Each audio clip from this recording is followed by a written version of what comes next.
What's up, everybody? Welcome to SLC Puck.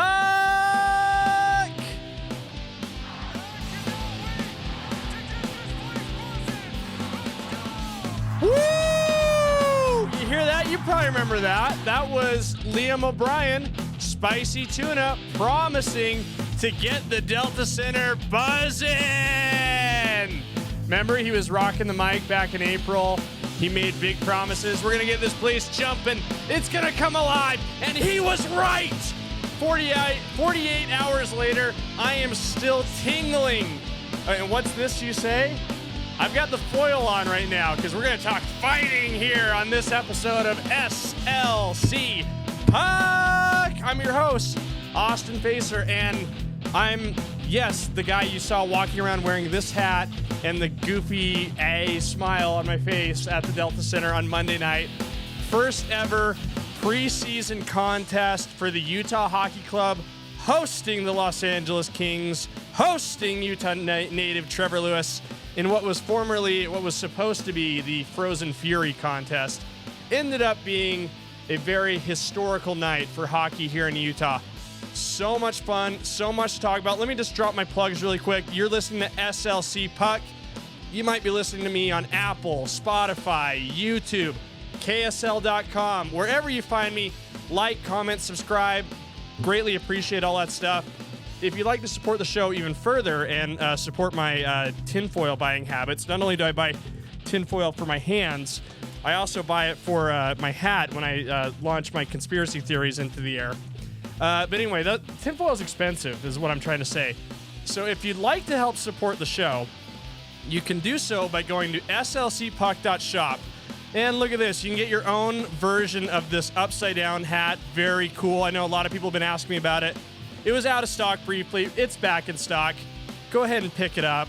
Get it sewn to your head, just like I've had mine sewn to my head. You'll love it. Wear it to church. Wear it to school. Wear it wherever hats are and aren't allowed. You'll love it. I promise you that. But yes, I was wearing this hat around at the Delta Center on Monday, and it was pretty fun. I got recognized a couple times, which was, I guess you could say, good and bad for my ego. So it was a lot of fun to meet those of you in the SLC Puck community who were at the game. Again, super cool of those of you who came to say hi to do that. I tried really hard to ask your name so I could remember it and recite it on the show, but I did not bother to retain that information. I had so much going on, so many thoughts going on in my head.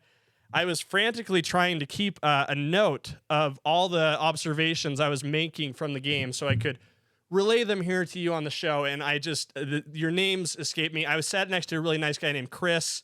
He took my pitch to listen to the show and subscribed. I didn't bully him into this, by the way.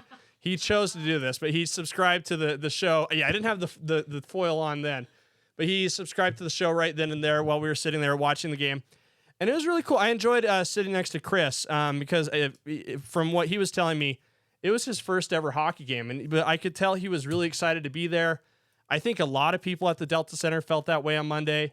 And he was asking me a lot of really great questions about the game, and like some questions that I had never thought of. I was like, wow, people are really getting into this, and we're seeing this with fresh eyes. And I think I remember thinking this as soon as I saw the puck drop and I saw just what it looked like. And I was fortunate enough to have decent seats on Monday. We were about on the 6th row on the upper bowl, right at center ice. So we had a pretty clear view of the whole ice.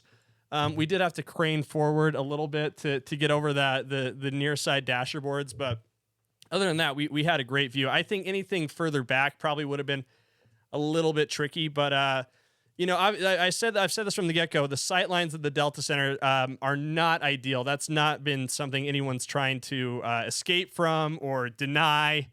That will be a story that will be light up social media for sure, and we'll see it in the national media a little bit, I'm sure, as well. But come on, there was not a lot to complain about in this first game. And I said on Sunday's episode, right after their very first game on the road in, I guess, a neutral site in Iowa, that I so badly wished that game in Iowa had been played in Utah, It turns out I was dead wrong. I think we got the ideal game to get a real introduction to NHL hockey in Salt Lake on Monday night against the Los Angeles Kings. Again, it was a 3-2 overtime victory for our boys, the Utah Hockey Club.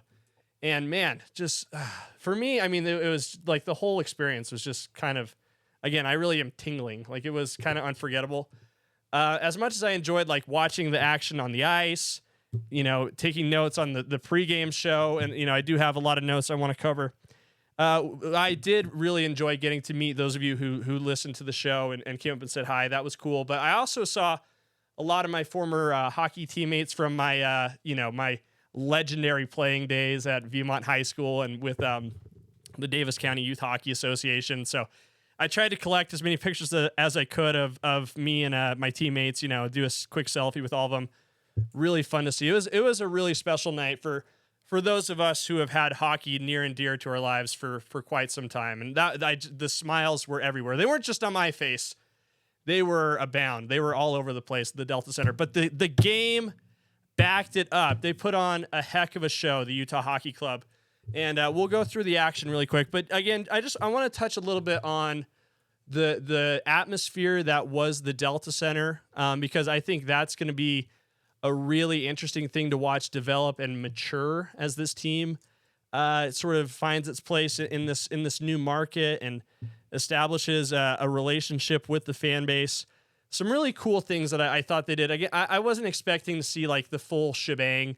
There was no indoor snow like Chris Armstrong promised that there would be on October 8th. By the way, it was kind of interesting. Right as we walked in, we went up to the elevator, and you know who walked out of the elevator right as we were walking in? Was Chris Armstrong. And so that was kind of, I gave him a fist bump. I said, knock him dead. And he was like, thanks, buddy. I appreciate that. And that, again, I was like, this is like such a surreal, cool moment. And so that was a lot of fun.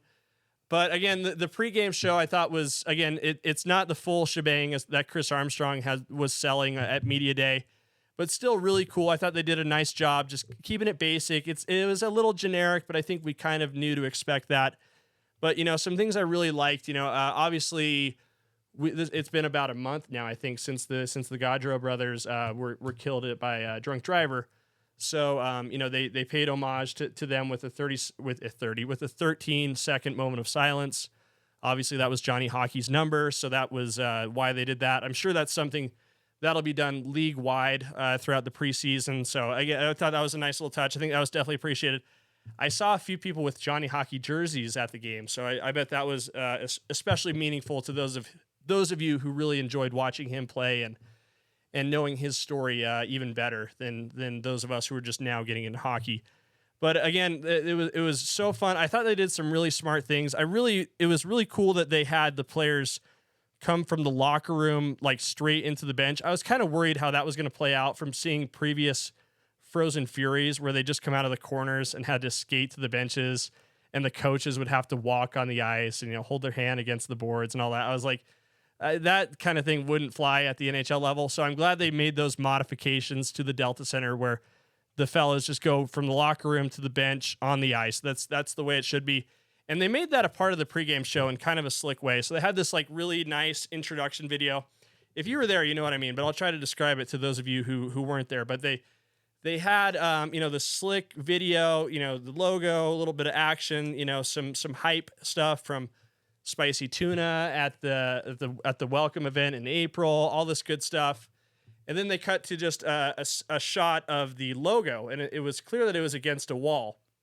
But when it became time for the team to take the ice, the camera panned over, and you could see the guys coming through the tunnel and on the ice. And I thought that was like a really nice sort of segue to go from the video to the on-ice action. I think just a little taste of what you could expect to see from the game presentation experience, which I'm a big nerd of. I think that kind of stuff is fun. So I think that's just a small taste. I think you'll continue to see that evolve, and I think you'll see it evolve again when the team gets their identity next season, which I believe is going to be the Utah Yeti. And I hope they do things to hint at that, because I think it's becoming almost common knowledge at this point that the team has a very good chance of being the Yeti next year. So I wonder if they're going to have things like, maybe footprints, or you'll hear like a Yeti roar in the distance, things that sort of build the narrative there. I mean, that's the way I would do it. So I think that'd be a lot of fun. But again, it was that all happened. The guys hit the ice, and I really loved just seeing the looks on these guys' faces. I remember just seeing the look on Sean Durzee's face as he was taking his lap around the zone, right before they did the national anthem, and you could tell that this was something that meant a lot to these guys. Like they did not have this kind of crowd in Arizona. A lot of them have never played in a crowd like this. The building was on fire from the get-go. And, I mean, I think there were maybe even a little bit of nerves from the team when the puck dropped. But, the game sort of kind of found its flow as it went through. And the end of the end of the first period was really where things caught fire. And there was this sequence. And I remember it started about with 5 minutes to go. And I thought it spanned maybe the whole time until the end of the period. But all this stuff that like really caught the building on fire happened within a 2-minute stretch. I was looking at the box score. I was like, oh, wow, this is really bang, bang, bang, everything that happened. But just to recap it for those of you who weren't there, or for those of you who were and want to relive it. So the started here again, the game picked up a little bit slow, right? It wasn't until the 5 minutes left in the first that things really started to pick up. And I'll say that was one of the commentators. I'll say this: the broadcast was a lot better too, from what I've seen in the replay.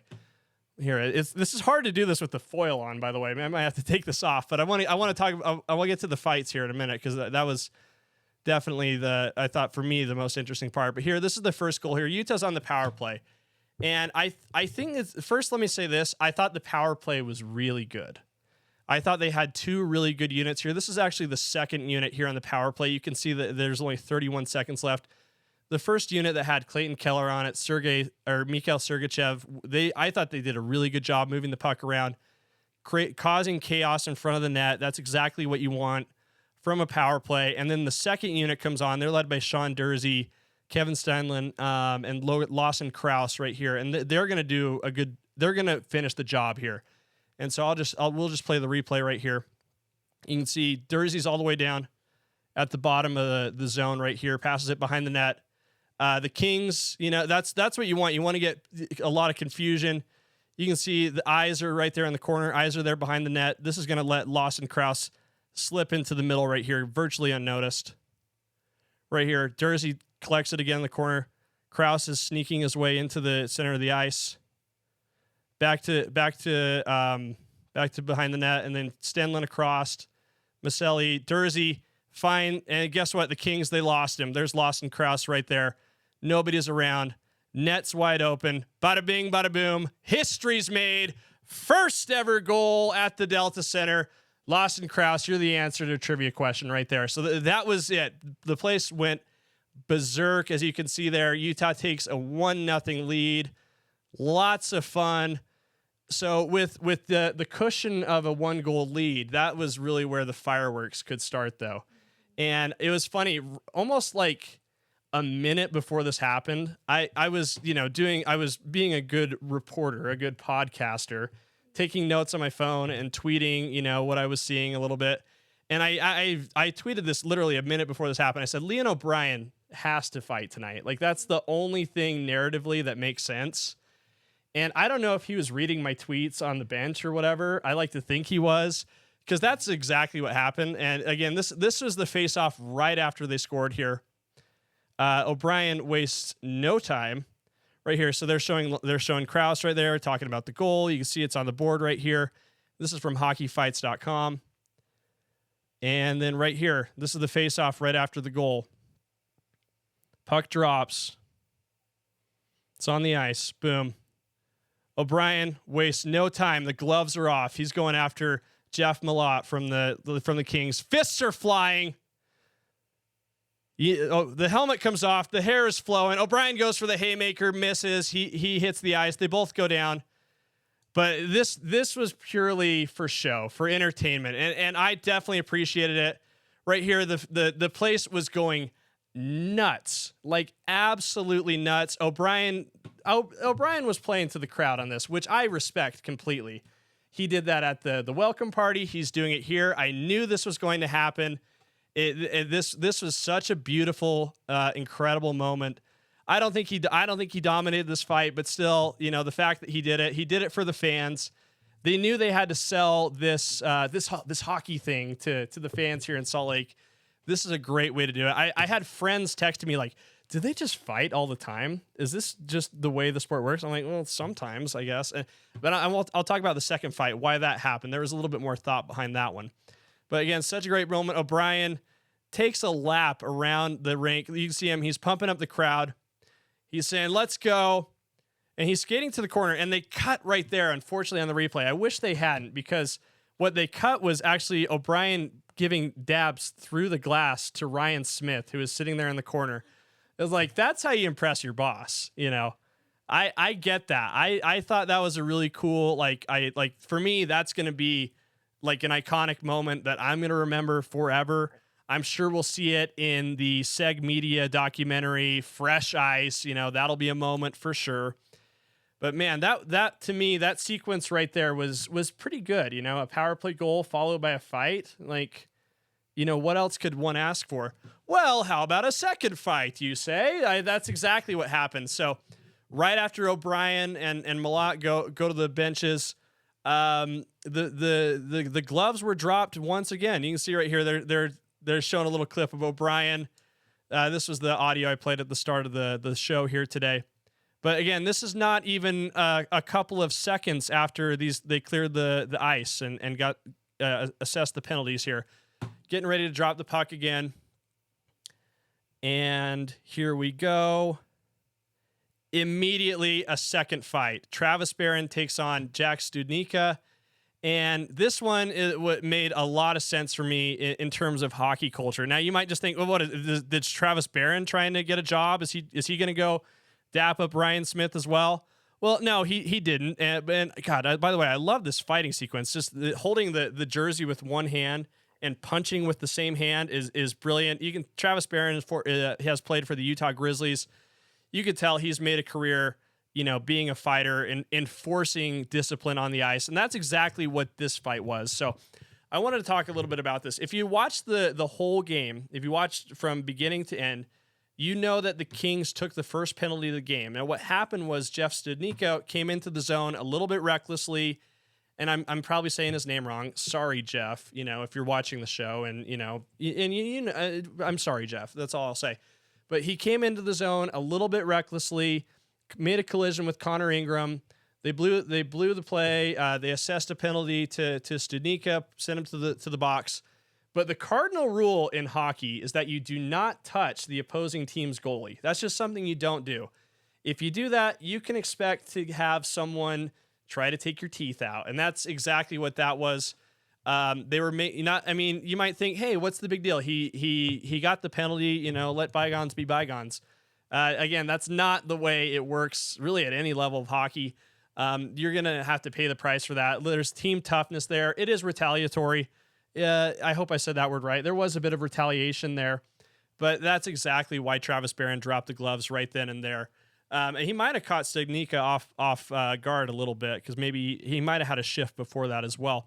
But yeah, that's exactly what that was just sort of policing the game, saying, hey, you're not coming into Utah's zone and taking out our goalie like that. You try it again, and yeah, we're going to have a big issue. You're going to pay for it with a knuckle sandwich, so to speak. So again, if you're confused why that fight happened, that's what that was. That was a calculated move. I'm not saying that Coach Andre Turney told Travis Barron to do that. It is possible, or it just might be one of those unspoken things. You know, I'm on the ice with you. You're there. You're the guy who hit my goalie. You're going to pay for it. And that's just the way it is. The foil was on in full effect on Monday night, and it was really fun to see. But again, this is not the end of the sequence that I was talking about. All of this happened within a 2-minute stretch. What's next, you say? What could be better than this? We'll have one goal in 2 fights. Well, how about a second goal, my friends? And that's exactly what it was. Utah goes on the power play again, right? Not long after that. Again, this unit did a stellar job setting it up here. I believe this is the same unit that had Jersey running the point. Yeah, there's Lawson Krause right there. There's Jersey 50 right down there. So again, they do a great job creating chaos, creating a little bit of confusion. The Kings right there are playing a nice tight triangle, or I should say a diamond right there, covering the point. But Utah is going to go back and forth, stretch the puck around. Matias Maselli is going to get a nice shot on goal. But I mean, you just want to create like a nice jam here in front of the net, and you can see that Alex Kerfoot right here is completely unattended to. Not a body on him. This guy should be over, applying a little bit of pressure. But again, it's hard when you have the man advantage, right? So the puck's going to go down, create a rebound opportunity. Kerfoot's going to bang it in for an easy goal. Utah goes up 2-0. Again, this happened within a 2-minute stretch at the end, near the end of the first period. The place was out of control. It was one of the most. I've been to a lot of Jazz games in that building. You know, I interned for David Locke back in the day. I've just been there for a lot of reasons. That was one of the loudest things I've ever heard in that building. The roof was coming off of the place. Totally nuts. It was a great introduction to hockey. And the game progressed. Obviously, the narrative kept building. For those of you who are conspiracy theorists and think that like the NFL is scripted and like, you know, the NBA is scripted and maybe all sports are scripted, you gotta give a tip of the cap to the screenwriters on this one, because the narrative, the suspense was built to perfection. So Los Angeles scored twice in the second period to knot it up. No goals in the third period, no penalties either, which I thought was kind of interesting. But anyway, things keep going. They advance to overtime, 3-on-3, 5 minutes, sudden death. And I remember thinking this near the end of the game, like, man, it's great that Clayton Keller was in on this game, because I think he is Utah's best player.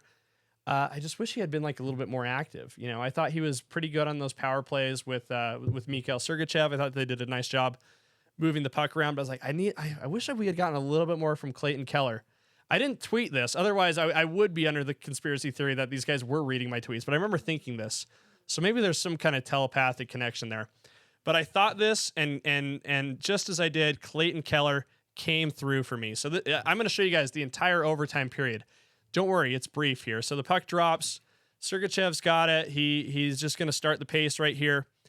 Passes it up. He passed it behind himself, I should say, to Keller right here. Keller's going to flip it into the zone. Kings goaltender's going to try to clear it. Keller's going to scoop it up, intercept it. Oh no, quick shot, and it's in! Utah wins! Overtime winner, Clayton freaking Keller. Gosh. What a show. What a moment. Again, people were going nuts. I mean, I know it looks like they're a little muted, just clapping their hands. That was not my experience, I'll tell you that. I was losing my mind from my seat. I thought this was so fun, so cool. Just to recap my reaction, in case you missed it. If you don't follow me on Twitter, you might have missed it, but hey, you should follow me. And yes, I call it Twitter. It's not X, it's Twitter to me. This was my reaction to the excitement here. Filmed right after the goal was scored. So check this out.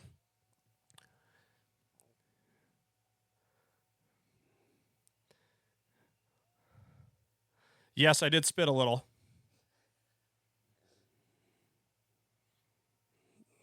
That's a vibe right there. That's how I was feeling. A little shades of Ric Flair right there. That was a ton of fun.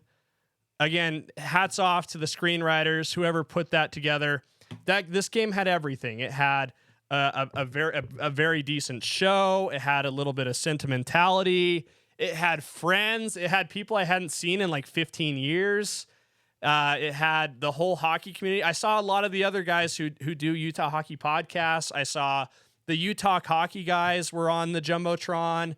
The Puck Drop podcast guys were there. I chatted up with them for a little bit. The great guys, enjoyed talking with them.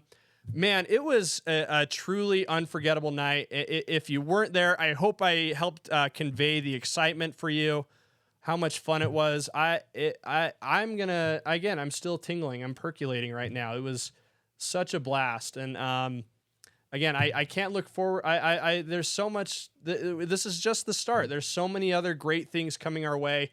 Again, just to go over some dates for you, the boys are on the road now. They're playing against the Knights in Vegas, the Golden Knights in Vegas on Friday. On the 5th of October, they're back. They'll play the Colorado Avalanche at the Maverick Center. I think that'll be an interesting one. I think that'll be a lot of fun to be there in that intimate venue. And then October 8th, that's the even bigger one. That's the one that counts. They're taking on Connor Bedard. They're taking on the Chicago Blackhawks. It's the regular season home opener, indoor snow, all the good fun. I will be there. I am so excited to be there. Again, you might see me there. I'll be wearing this hat. It is sewn to my head. You can get your own at slcpuck.shop. Still a lot of good things going on. So happy that we have this one in the books. We have a memory that's going to last forever. I had a great time. And again, big thanks to those of you guys who were there to say hi. You helped make it special for me. And you continue to make it special for me this first season. I'm really enjoying doing SLC Puck with you guys and bringing it to you on Apple, Spotify, YouTube, KSL.com, wherever you can find it. So big thanks to you guys for tuning in. Episode 44 is in the books. It's on its way to the Library of Congress. And we'll talk to you guys later.